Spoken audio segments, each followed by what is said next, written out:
Reactive training systems. So in the last couple weeks, I've had some Facebook posts where I've written about doing myo reps. And naturally, I get some questions about what are myo reps and why are you doing them, basically. So I just wanted to add or offer a little clarification on what the thinking is behind these. So first of all, let's start with what myo reps are. I learned about myo reps from Borja Fagerli, who's a Norwegian strength coach and physical preparation coach. And as far as I know, he's the one that originated the concept and the name myo reps. Myo reps are very similar to a rest-pause style of training, but it's got an auto-regulation component, which I really enjoy. So you take a weight, say that's a weight that you can, like a 13 or 14 rep max weight. So something that's, fairly light, more in the bodybuilding, typical bodybuilding range in terms of load on the bar. You do reps with this weight until you get to about a 9 RPE. So you're looking at probably about 12 reps. Then you set the bar down, you rest for 3 to 5 breaths. So take 3 to 5 deep breaths, and trust me, it's in your best interest to control your breathing and, kind of string those breaths along a little bit. Then you pick the weight back up and do another set of about 4. Put the weight down again, rest for another about 5 breaths, then do another set of 4, and then you continue doing 5 breath rests and 4 rep sets until you can't complete a 4 rep set anymore. Now, 12 reps on the activation set followed by 4 reps on all the down sets. That's not the only way to do myo reps. That's just how I've done it lately. You definitely want your activation set to be higher reps. I wouldn't, personally, I don't think I would go a whole lot less than 12. I certainly wouldn't go less than 10.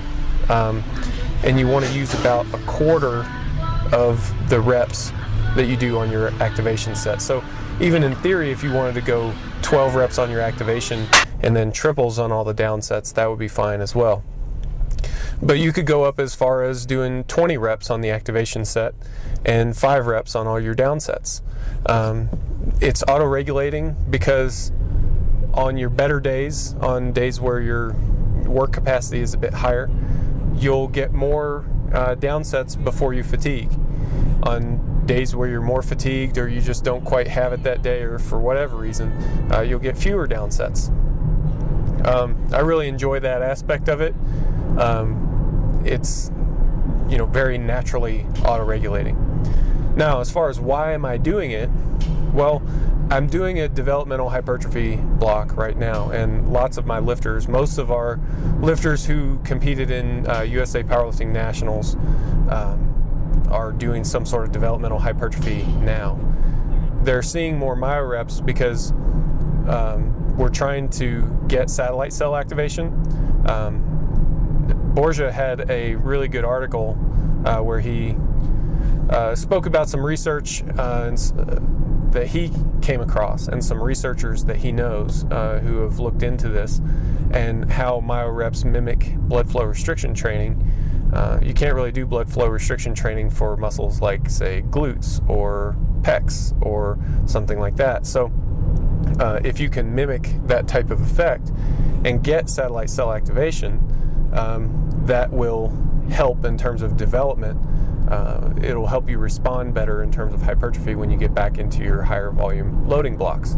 So that's kind of what we're thinking right now, and the reasoning behind the myo rep structure. I wish we had a video of myo reps so you could kind of get a better visual on what exactly we're talking about.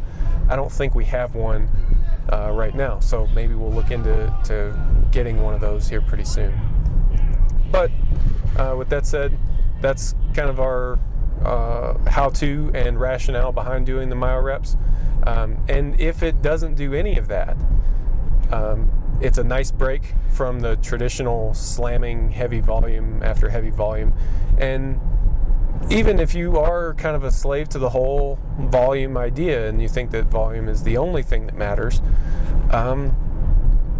what I've found is that doing the myo reps actually gets you a lot of volume. Surprisingly, a lot of volume.